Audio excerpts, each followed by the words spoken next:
係 Polly 啊，今日想同大家分享下咧移民澳洲必裝嘅免費 Apps 啊，咁唔係講笑嘅，呢啲真係咧幾乎每日都有機會用到嘅。無論你啱啱落地準備移民、讀書，呢條片咧都一定可以令你生活方便10倍。咁全部咧我都係親身試過嘅，冇合作冇廣告，純粹真係介紹嘅啫。咁如果你啱嘅話咧，就記得 like 呢條片同埋 subscribe 我啦。咁第一樣想講咧就係交通同埋出行啊。咁第一個各個州嘅官方交通啊，例如 Opal、PDV、Translink、Transperth 同埋 Adelaide Metro。咁你住喺邊一個州咧，就要用翻嗰個 app 噶啦。咁咧你可以用嗰啲 apps 嚟查班次啦，有冇 delay 啦、路線、充值，同埋提醒你幾點出門口。咁澳洲巴士咧話走就走，錯過咗咧可能要等20至30分鐘至少。咁第二個 apps 咧就係 Google Maps， 澳洲嘅 Lifesaver。如果你出門啦，咁我咧都會 suggest 你下載一啲 offline map 嘅，因為郊區咧有時真係冇晒信號嘅。咁我相信 Google Map 咧大家都用過啦。第三 Waze， 咁就係司機必備啊。如果你揸車咧就會一定用到嘅。咁佢會話俾你知咧，邊度塞車，邊度有警察，邊度有 speed camera， 邊度有意外。咁夜晚咧開車真係救你一命嘅 apps 嘅。不過我明咧，大家都可能用 Google Map 去揸車。咁第二類嘅就係政府同埋文件啊。咁第四個 apps 咧想介紹咧就係 Medicare Express Plus。咁咧做以下嘅嘢咧就必備嘅，用電子 Medicare 卡啦。submit 一啲 claim 啦，如果你要 claim 錢嘅話，更新你嘅地址啦，同埋睇你嘅福利資格。咁如果你係呢度嘅 PR 或者 citizen 咧，咁呢個對你有用嘅。咁第五個 app 想介紹咧就係 My ID， 以前就係叫做 MyGov ID。咁呢一個 app 咧就係你登入政府網站嘅身份認證 apps 啊。咁就係稅務啦、醫療啦、教育啦、工作文件啦，都係靠佢嘅。咁記住啦 ，MyGov ID 或者而家叫 My ID 咧，係一個身份 Apps 嚟嘅。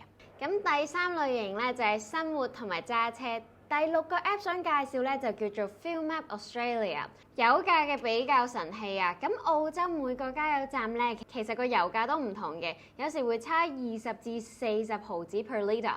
咁都好正常嘅，咁個 Apps 咧就會顯示啦，附近邊一間最平啦，唔同油價嘅價錢啦 ，road trip 前咧你就記得可以預先比較啦。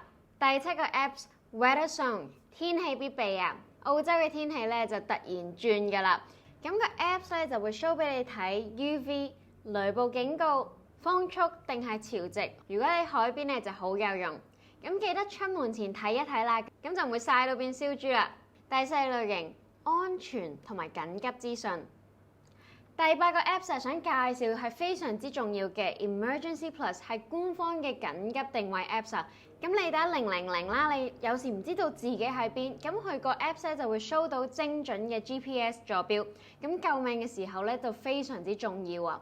特別咧你去到郊外唔知自己喺邊度，記得講嗰個標誌啊，就算你冇 signal 都用到嘅。第9個 App。Bushfire 或者 Hazard Near Me， 咁澳洲嘅森林大火咧係非常之常見嘅。咁呢個 app 咧就會顯示一啲活躍嘅山火啦、避難嘅區域啦、風向同埋一啲危險嘅等級。如果你住喺一啲 rural 比較偏遠嘅地區咧，就必備嘅。第5類型食物同埋外賣。第10個 app 想介紹咧就係一定係 Uber Eats 同埋 DoorDash 啦。雖然咧澳洲外賣咧比香港少啲選擇啦，咁但係都非常之方便嘅。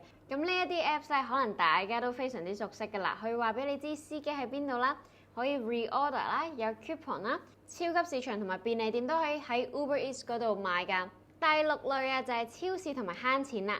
第11個 apps 想介紹咧就係 Flybuys for Coles Everyday Rewards for Woolies 嘅。咁一定要裝啊，因為咧澳洲物價貴，儲積分可以當錢用嘅。咁佢哋嘅功能咧就係會員專屬折扣啦，每週嘅 target offer 啦，或者埋單嘅時候可以 scan 個條碼去儲分啦，同埋你可以 check 到你自己啲積分嘅。咁如果你長期咧都可以慳幾百蚊都冇問題嘅。咁不過記得啦，咁兩個最大嘅超級市場係用2個唔同嘅 apps 嘅，咁我2個都 download 晒。第7類新聞資訊。第12個 app 想介紹咧就係啲 news 啊 ，7 News、9 News、ABC、SBS 都係澳洲用嘅 news。咁澳洲嘅突發事件多啦，例如山火、暴雨、封路事故啊，或者啲政策嘅改變，咁我建議咧最少起碼裝 Seven News 啦，咁係最快有嘅。ABC 咧就最官方 ，SBS 咧佢亦都有中文台，咁你可能每日睇1至2分鐘都 OK 㗎啦。第8類啊，收件寄件。第13個 Apps 咧想介紹咧就係 Australia Post。咁咧，我哋平時無論郵寄啊、上網買嘢啊，佢哋咧啲公司咧都好中意用 AusPost， 即係佢哋澳洲嘅郵政局啊。咁你 download 咗呢一個 Apps 啦 ，create 咗一個 MyPost 嘅 account 咧，咁你就可以隨時 check 住你啲 parcel 喺邊度，寄到去邊度，同埋幾時 delivery date 啦。咁非常之有用嘅。第9類就係泊車啦。第14個 App 想介紹咧就叫做 Parking Apps 啊。咁依唔同嘅州有唔同嘅 Apps 嘅。澳洲好多地方 parking 已經唔收現金㗎啦，常見咧就係 Wilson Parking、Secure Parking、Paystay、Easy Park 或者 CPP 喺 Perth 嘅。咁個功能咧就係個 Apps 咧可以 set 幾時開始泊車同埋幾時結束泊車，咁你就唔使咧去入標啦，咁亦都唔怕咧超時罰單啦，咁亦都可以睇下邊一個 car park 最平。非常之方便嘅。第10類報稅同埋開支。第15個 App 想介紹咧就係 ATO Apps 啊，咁就係澳洲嘅稅務局，非常之啱，無論你係全職啦，定係 part time，定係 freelance 都可以咧儲收據、影相就 OK， 記錄下咧啲扣稅嘅開支啦 ，check 翻你啲 tax return， 睇 super， 同埋知道幾時 due dates 啊。咁報稅季咧就通常咧最好裝翻呢一個 Apps 啦。第11類啊就係揾人幫手或者做嘢。第16個 Apps 咧我都用過㗎啦，就係揾工必備 Seek。